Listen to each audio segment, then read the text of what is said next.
Welcome to week 2. The telephone arrives, along with some pretty other cool stuff. There are 5 key events we're going to talk about in this week, from 1860 to 1910 roughly. First is the creation of the transcontinental telegraph line. Secondly, the transatlantic cable, first one being completed in 1866. And the invention and introduction of the telephone, the invention and introduction of the incandescent light, and the invention of the vacuum tube. So let's talk about that transcontinental telegraph. In 1860, Congress enacted what was known as the Pacific Telegraph Act, and they gave it to a guy named Hiram Sibley, who happened to be the president of the Western Union Telegraph Company, which was handling most of the telegraph traffic for the eastern half of the United States. He then formed an agreement between Western Union and the telegraph companies that had built in California, but were operating independently because there was no connection. They agreed to share the cost of the construction and share profits. They began construction in the second half of 1861. They had a lot of problems. Obviously, there were issues of getting materials to the construction teams, as out on the Great Plains and in the Great Basins of Nevada and Utah, there weren't a lot of trees, so they had to bring them in. The line they actually started from both sides, and the Omaha line reached Salt Lake around the 18th of October in 1861, and the Carson City line coming from the Nevada side completed in 1824. It immediately eliminated the Pony Express, which had been kind of running along the same route every day, and it officially closed 2 days later. Now, this particular single line telegraph actually operated until 1869, when it was replaced with what they called a multi-line telegraph, which had been built alongside the route of the Transcontinental Railroad. For the most part, the two routes were pretty well similar. This is just a cool map that's on the Union Pacific Railroad headquarters site. It shows the Pony Express route that was operational until it went out of business. That route pretty well paralleled where they built the Transcontinental Railroad and also the telegraph lines. Now again, why was this significant? If you pay attention to the dates, the Civil War was going on, and we talked in the previous week about the importance of the telegraph in enabling the Union forces and President Lincoln to manage the battles and the war in such a way that it helped them win. There was a great fear that California was going to fall into the hands of the Confederacy, who was trying to do so by coming through in a southern route, and they felt it's very critical to connect California back to the rest of the country so that the federal government could maintain communications control both militarily and manage some of the news that was being transmitted as well. So that's why Congress funded this whole project and had it built, is just in order to get instantaneous communications with the West Coast. Meantime, back on the East Coast, there was a recognition that, hey, it would be kind of cool if we could talk to Europe, and the folks in Europe kind of felt the same way because they had their systems being implemented across in Europe. So the first transatlantic cable was actually, they started trying to do it in the 1850s. Didn't go so well, but they were successfully able to get the first one in and operational in 1866. A lot. We don't talk about challenges and technical difficulties of trying to build it across the Great Plains in the United States. Trying to string thousands of miles of cable protected in such a way that it could be submerged under thousands of feet of water, and finding boats or ships that could do this. A lot of technology was created in order to facilitate this process. It was very expensive. There'll be some links later on in the Blackboard site that you can learn more about this. But again, this is incredibly significant because now, as of 1866, the United States and Europe had the ability to communicate instantaneously instead of waiting 6 weeks for the ship to sail over or back carrying messages as well. So what we've done in the 1860 decade is enabled all of the United States, or at least the populated areas, and Europe to now have, for all purposes, instant communications. You could send a message technically from San Francisco to New York City, where it could be resent immediately via telegraph to London or Paris or Berlin. And that was just unbelievable. Unbelievable. A message from Berlin to California probably would take 6 to 8 months via ships and other methods in the past, and now you could send it in a matter of minutes. Well, Mr. Watson, come here. I believe that's the famous line, although it was, I believe, somewhat differently uttered in reality. The telephone. It is now making its appearance in 1876, that magical year. But guess what? It came about as a result of the telegraph.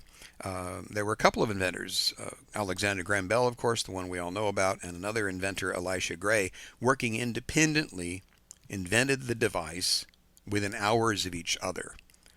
But Bell won the race of getting it patented first, and there were lawsuits galore. Ultimately, Bell won the lawsuits, and that's why it sort of became ultimately known as the Bell system.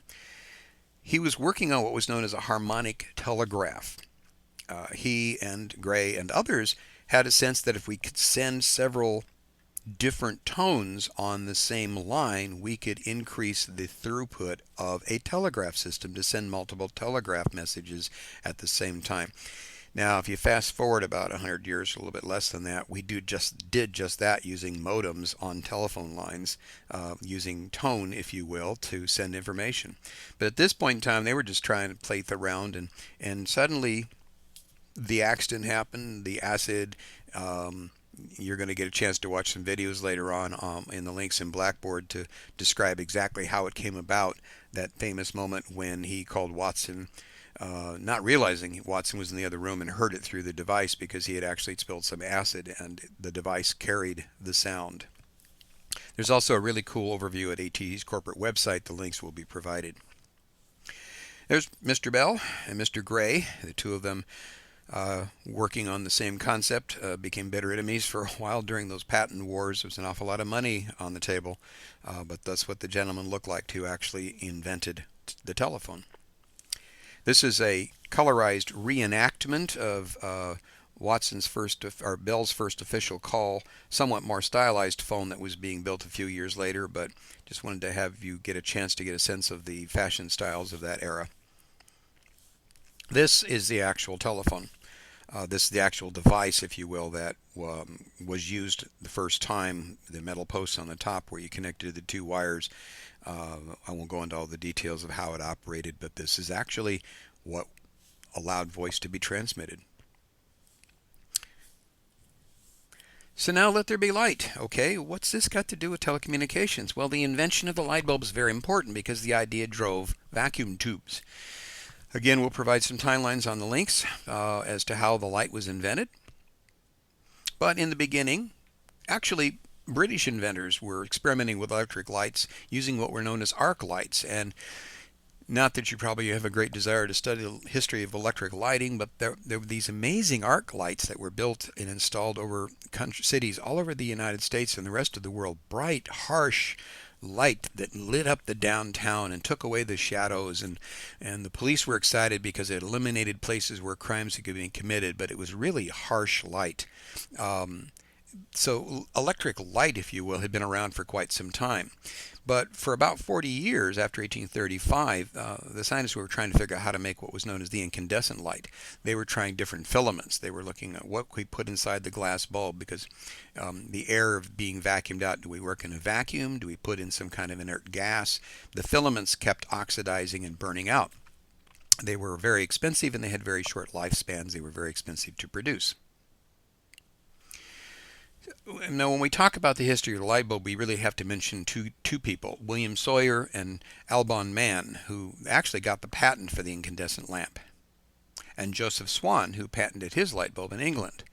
Now, there was a debate whether or not Edison's light bulb patents infringed on those other inventors' patents. There's a theme here. Bell and Gray had patent wars because of their inventions.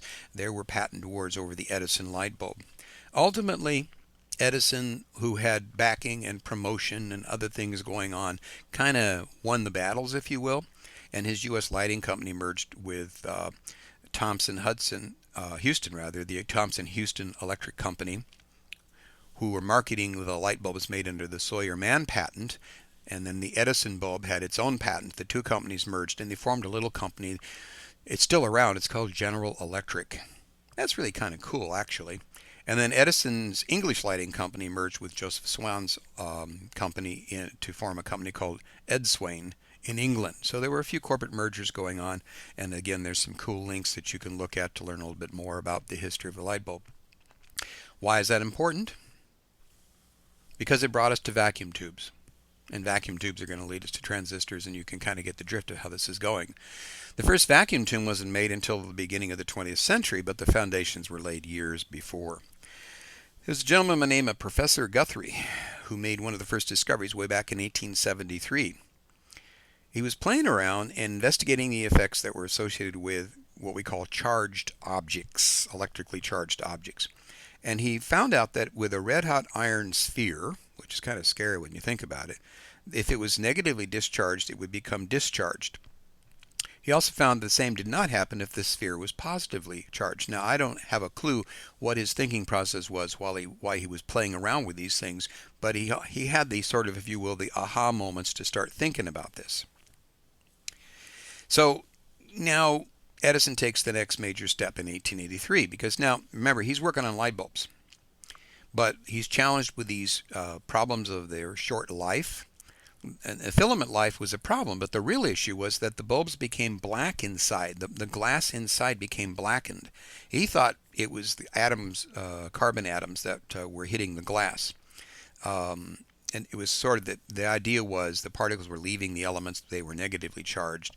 The experiments were carried out to figure out how to prevent these atoms from hitting the glass and darkening the glass, thus making the bulb useless. So Edison sort of experimented with the polarity of the charge on that second electrode inside the glass, the light bulb. And what he found out was kind of cool. He noticed the second element, when it was made positive with respect to the filament, current flowed in the circuit. But when they were reversed, it didn't happen. He's fascinated by the concept, but he couldn't figure out what to use it for.